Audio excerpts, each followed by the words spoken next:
विद्यार्थियों, स्वागत है आप सबों का हमारे YouTube चैनल में। तो आज सीखते हैं क्लास 8 मल्हार बुक से दूसरा पाठ दो गौरैया। दो गौरैया आपके स्क्रीन पे है, देख सकते हैं पाठ। इसमें देखेंगे कि दो गौरैया के जो लेखक हैं वो हैं भीष्म सहनी। कौन है भीष्म सहनी? थोड़ी सी इनकी जीवनी को आप जानें। भीष्म सहनी के जीवनी को आपके तो स्क्रीन पे देख सकते हैं। ये जो पिक्चर है ये है भीष्म सहनी जी का, और इनके बारे में ज़रा जानिए कि भीष्म सहनी हिंदी साहित्य के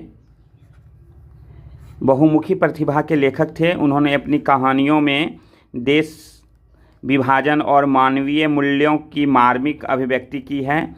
उनके प्रसिद्ध उपन्यास तमस पर उन्हें साहित्य अकादमी पुरस्कार, देखिए साहित्य अकादमी पुरस्कार किस बुक पर मिला है इन्हें? तो तमस जो उपन्यास है।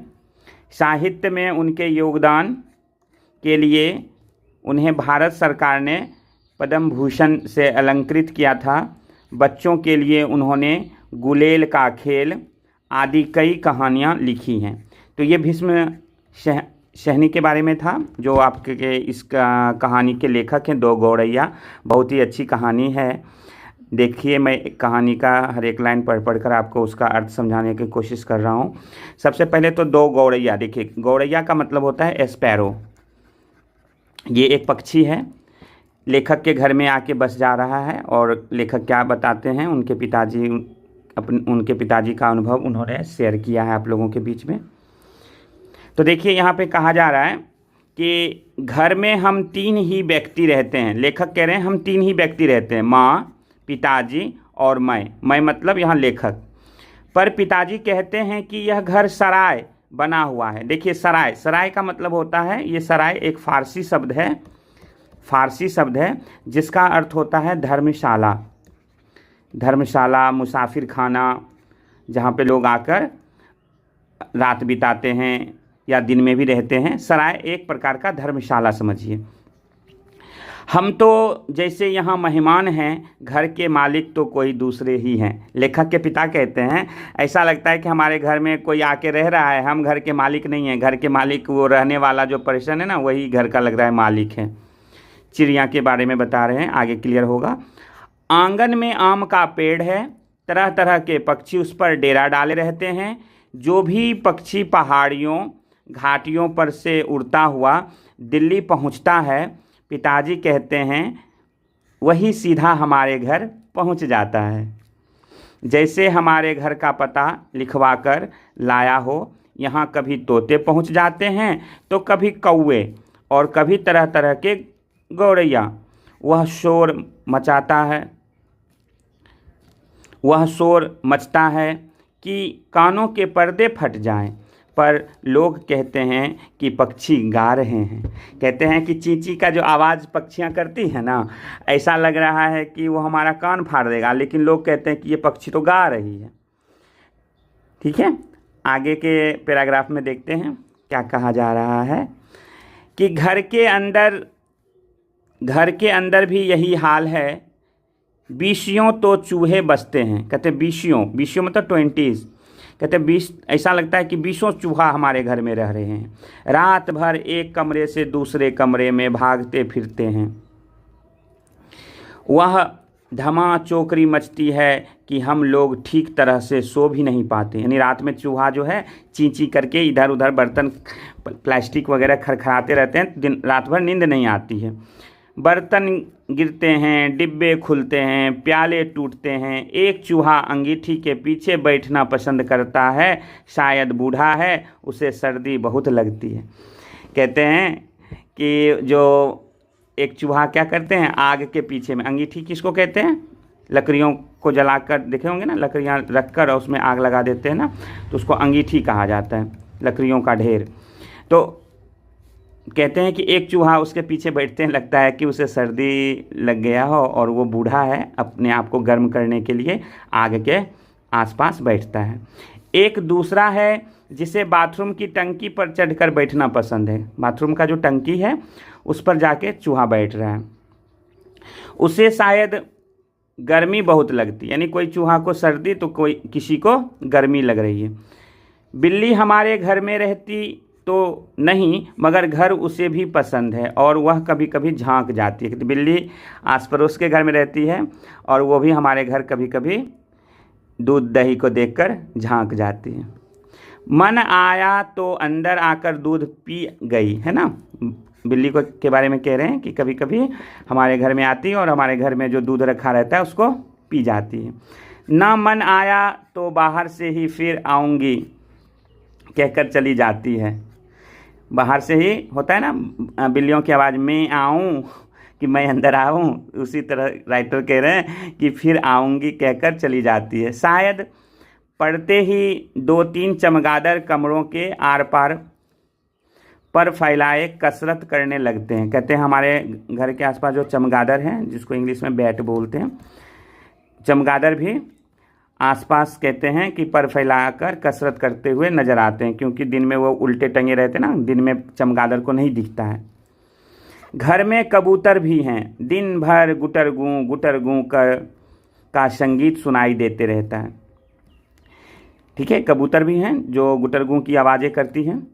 इतने पर ही बस नहीं, घर में छिपकलियाँ भी हैं, कहता लिजर्ड भी घर में हैं और बर्रे भी हैं और चींटियों की तो जैसे फौज ही छावनी डाले हुए हैं। चींटियाँ हमेशा अक्सर आपने देखा होगा, बहुत ही सारी चींटियाँ अक्सर चला करती हैं, इसलिए ऐसा करते हैं कि लगता है चींटियों ने तो छावनी बना लिया हो। छावनी किसको बोलते हैं? जहाँ फौजियों का जो टेंट हाउस वगैरह रहता है ना, उसको कहते हैं। अब एक दिन गौरैया सीधी अंदर घुस गई और बिना पूछे उड़ उड़ कर मकान देखने लगी। कहते हैं 2 गौरैया आई और हमारे घर के अंदर घुस गई और हमारे घर को निहारने लगी, देखने लगी। पिताजी कहने लगे कि मकान का निरीक्षण कर रही हैं, लगता है हमारे घर का को ध्यान से देख रही है, उनके रहने योग्य है या नहीं। मतलब गौरैया घर का क्या कर रही है? इंस्पेक्शन कर रही है कि क्या ये घर हमारे रहने लायक है। कभी वे किसी रोशनदान पर जा बैठती हैं तो कभी खिड़की पर, फिर जैसे आई थी वैसे ही भीग गई। कहते हैं कभी कभी आकर रोशनदान होते हैं ना, घरों के वेंटिलेटर्स को रोशनदान कहा जाता है, जिससे कि रोशनी घरों में प्रवेश करते हैं। कहते हैं आपने देखा होगा अक्सर घर बने हुए रहते हैं ना, उसमें हॉल रहता है, कहते हैं वहाँ पर आकर बैठ जाते हैं और फिर उड़ भी जाते हैं। पर 2 दिन बाद हमने क्या देखा कि बैठक की छत में लगे पंखे के गोले में उन्होंने अपना बिछावन बिछा लिया है। ठंड का मौसम होगा, पंखा बंद रहता है ना, तो पंखा में जो गोला होता है ना, देखे होंगे जहाँ पे मशीन वशीन लगी हुई रहती है, वहाँ पे कहते हैं उसने अपना बिछौना बिछा लिया, यानी अपना बेड डाल दिया। सामान भी ले आई और मज़े से दोनों बैठी गाना गा रही हैं। जाहिर है उन्हें घर पसंद आ गया था। दोनों गौरैया आकर पंखे पर अपना डेरा डाल देती है। माँ और पिताजी दोनों सोफे पर बैठे उनकी ओर देखे जा रहे थे। थोड़ी देर बाद माँ सिर हिलाकर बोली, अब तो ये नहीं उड़ेंगी, पहले उन्हें उड़ा देते तो उड़ जाती, अब तो इन्होंने यहाँ घोंसला बना लिया। कहते हैं पक्षियाँ जब आती थी अक्सर तो हमें उसे डंडा उंडा से भगा देते थे तो भाग जाते थे, अब ये यहाँ घर बना लिए, अब उड़ कर नहीं जाएंगे। इस पर पिताजी को गुस्सा आ गया।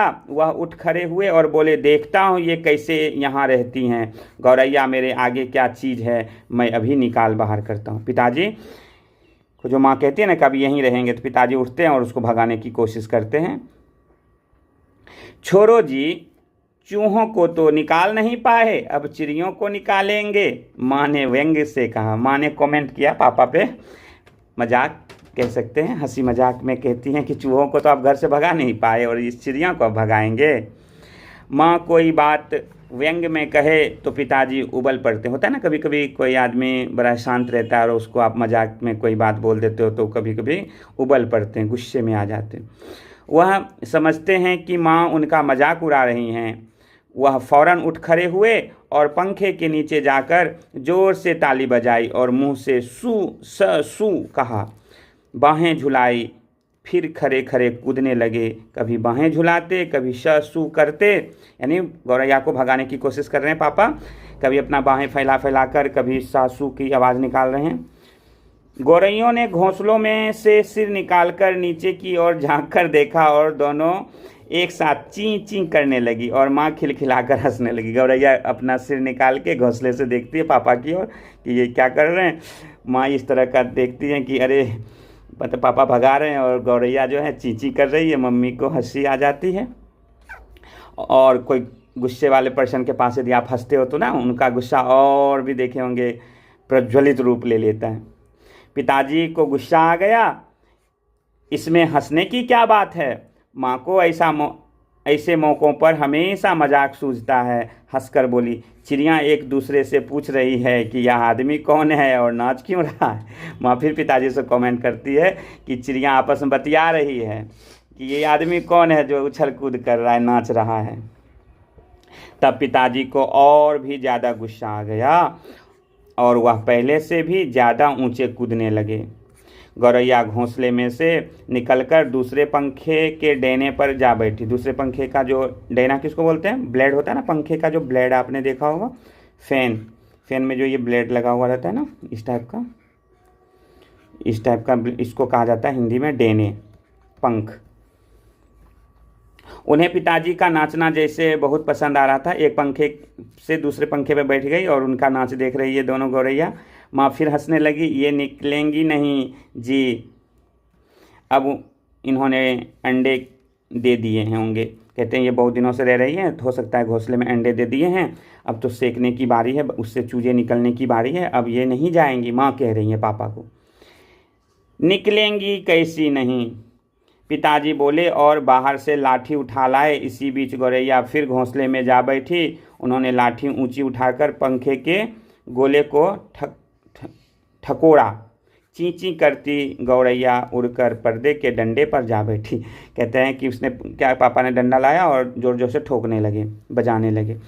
इतनी तकलीफ़ करने की क्या ज़रूरत थी, पंखा चला देते तो गौरैया उड़ जाती। माँ ने हंसकर कहा पंखा चला देते, पंखा चलने लगता तो चली जाती वो गौरैया, ये डंडा उंडा से मारने की क्या आवश्यकता। पिताजी लाठी उठाए पर्दे के डंडे की ओर लपके। एक गौरैया उड़कर किचन के दरवाजे पर जा बैठी, दूसरी सीढ़ियों वाले दरवाजे पर।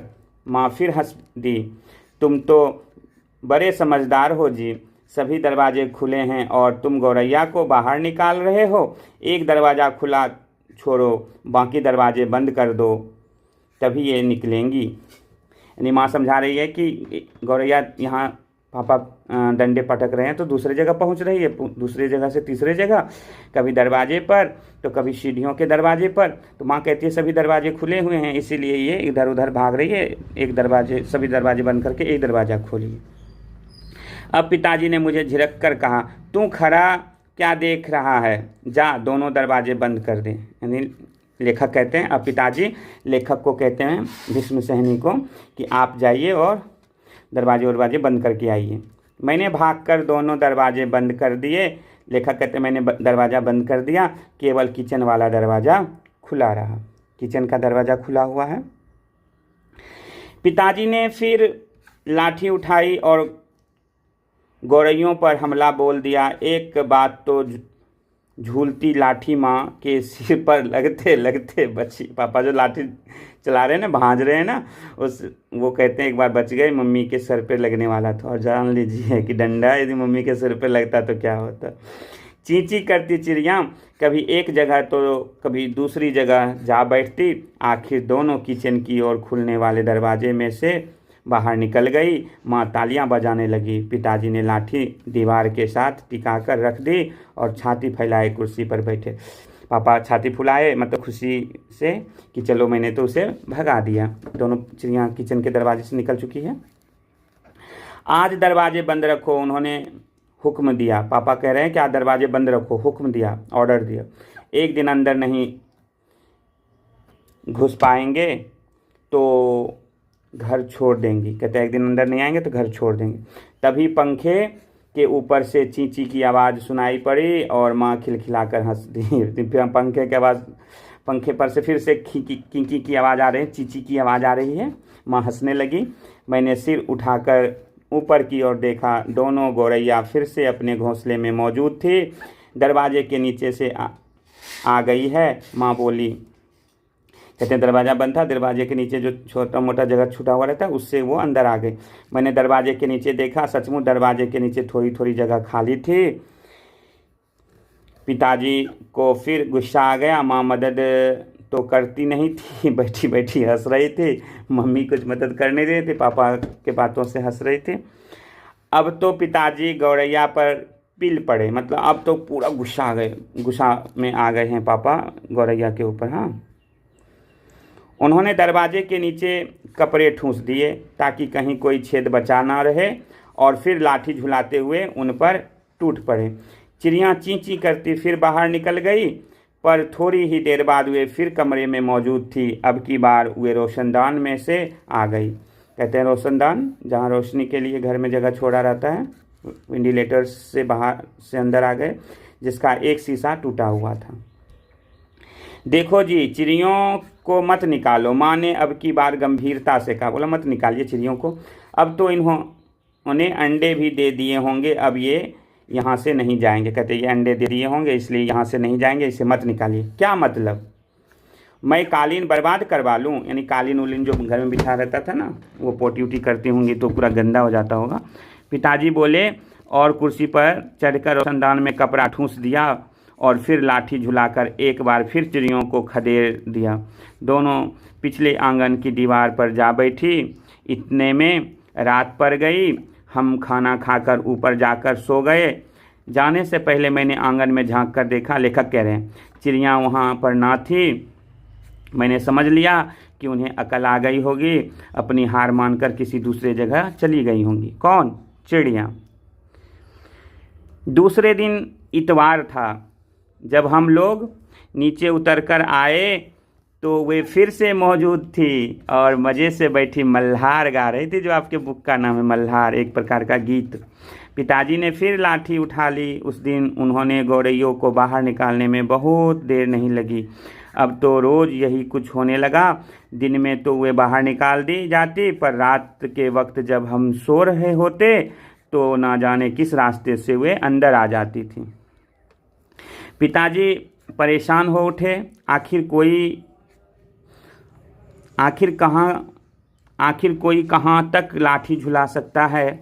पिताजी बार बार कहे, मैं हार मानने वाला आदमी नहीं हूँ। पर आखिर वह भी तंग आ गए। आखिर जब उनकी सहनशीलता चूक गई तो वह कहने लगे कि वह गौरैया का घोंसला नोच कर निकाल देंगे, और वह फौरन ही बाहर से एक स्टूल उठा लाए। होता है ना कभी कभी कि जब हम परेशान होते हैं तो लगता है कि हम यही काम कर जाएं। उनका घर ही तोड़ने के लिए पिताजी तैयार हो गए कि अब भागने रहेंगी गौरैया तो घर ही तोड़ दो तुम, ना रहेगी बांस ना बजेगी बांसुरी।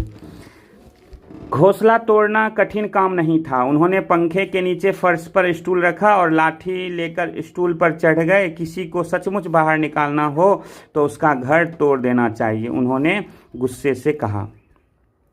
घोंसले में से अनेक तिनके बाहर की ओर लटक रहे थे। गौरैया ने सजावट के लिए मानो झालर टांग रखी हो।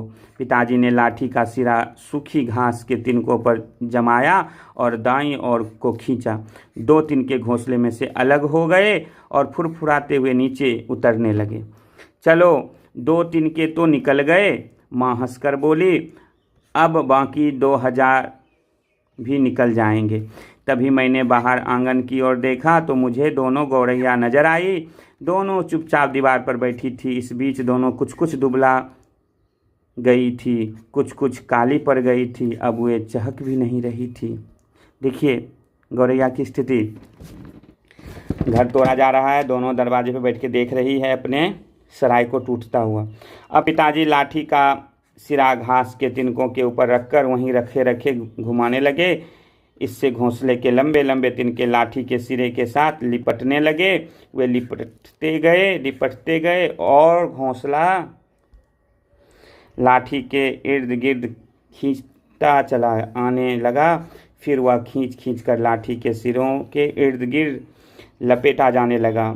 सूखी घास और रुई के फाये और धागे और ठिगलियाँ लाठी के सिरे पर लिपटने लगी। तभी सहसा जोर से आवाज़ आई, ची ची ची, यानी पापा उसके घोंसले को तोड़ रहे हैं। जितनी भी तिनके ना लाठी के सहारे नोच रहे हैं। पिताजी के हाथ ठिठक गए। तभी अंदर से देखो चींची की आवाज़ आई। पापा ठिठक गए, पापा रुक गए। यह क्या क्या गौरैया लौट आई हैं? मैंने झट से बाहर की ओर देखा, नहीं, दोनों गौरैया बाहर दीवार पर गुमसुम बैठी थी। यानी चींची की आवाज़ आ रही है ना, तो उनको लगा कि क्या गौरैया इसके अंदर है, तो देखते नहीं, वो तो दीवार पर बैठी हुई है। ची ची ची फिर आवाज़ आई। मैंने ऊपर देखा, पंखे के गोले के ऊपर से नन्ही नन्ही गौरैया सिर निकाले नीचे की ओर देख रही थी। देखिए कितना ही मार्मिक प्रसंग लास्ट में लिख रहा है कि अब बताइए कि बड़े बड़े लोगों को देखकर किसी के घर को आप खाली करवा रहे हैं, लेकिन छोटे छोटे दूध मुँहे बच्चे को देखकर मन में क्या होता है, एक वात्सल्य रस यहाँ पे आता है। और छोटे छोटे बच्चे को देख के पिताजी देखिए किस तरह से बदल जाएंगे। और चींची किए जा रही थी। अभी भी पिताजी के हाथ में लाठी थी और उस पर लिपटा घोंसले का बहुत सा हिस्सा। नन्ही नन्ही दो गौरैया वे कभी भी झांके जा रही थी और चींची करके मानो अपना परिचय दे रही थी। हम आ गई हैं, हमारे माँ बाप कहाँ हैं? मैं अवाक, राइटर कहता है मैं अवाक मतलब मैं शॉक्ड उनकी ओर देखता रहा। फिर मैंने देखा पिताजी स्टूल पर से नीचे उतर आए हैं। छोटे छोटे बच्चे को देखने के बाद देखिए, कहानी पढ़ने के बाद आंखों में आंसू कि किस तरह से चिड़ियों को भगाने की कोशिश, पापा की अथक परिश्रम, लास्ट में जब उन छोटे छोटे बच्चों को देखते हैं तो पापा का भी हृदय जो है वो किस तरह से पिघल जाता है। और घोंसले के तिनकों में से लाठी निकालकर इन्हीं लाठी को एक और रख दिया और चुपचाप कुर्सी पर आकर बैठ गए। इस बीच माँ कुर्सी पर से उठी और सभी दरवाजे खोल दिए। नन्ही चिड़ियाँ अभी भी हाँफ हाँफ कर चिल्लाए जा रही थी और अपनी माँ बाप को बुला रही थी। उनके माँ बाप झट से उड़कर अंदर आ गई। ची ची करते उनसे जा मिले और उनकी नन्ही नन्ही चोंचों में चुग्गा डालने लगे, दाना। माँ पिताजी और चुग्गा यहाँ मतलब छोटे छोटे बच्चियों के लिए दाना पानी लाई थी और मैं उनकी ओर देखते रह गए। राइटर कहता मैं उनकी ओर देखते रह गया। कमरे में फिर से शोर होने लगा। फिर से सभी खुश, यानी चिड़ियाँ चहचहाने लगी, उसके बच्चे भी चींची करने लगे। पर अब की बार पिताजी उनकी ओर देख देख कर केवल मुस्कुराते रहे। पिताजी छोटे छोटे बच्चे को देखकर बड़ा ही अति प्रसन्न हैं, प्रसन्नता का अनुभव भी कर रहे हैं, बड़ा खुश हैं कि चलो चिड़ियों ने छोटे छोटे दो बच्चे दिए और ये नौनिहाल बच्चों का हम घर आश्रय क्यों तोड़ें। और पापा पूरी तरह से बदल गए। लेखक ने हमें यही सीख दिया कि हमें भी छोटे छोटे बच्चों से लेकर बूढ़े व्यक्तियों या और भी अदर पशु पक्षी जो भी हों, सब पर अपना प्रेम बरसाना चाहिए। उनके आश्रय, उनके घर को कभी नहीं तोड़ना चाहिए। आप भी छोटे छोटे बच्चे हैं, आप भी इस बातों को ध्यान रखेंगे कि कोई भी निर्जीव हों, सजीव हों, छोटे छोटे आपसे जो भी कमज़ोर हैं, उनका कभी भी आश्रय नहीं तोड़ना चाहिए। तो हम फिर नेक्स्ट वीडियो में मिलते हैं। आप हमारे वीडियो पे नए होंगे तो चैनल को सब्सक्राइब करेंगे और प्रश्न उत्तर के साथ फिर मैं नेक्स्ट वीडियो लेकर उपस्थित होता हूँ।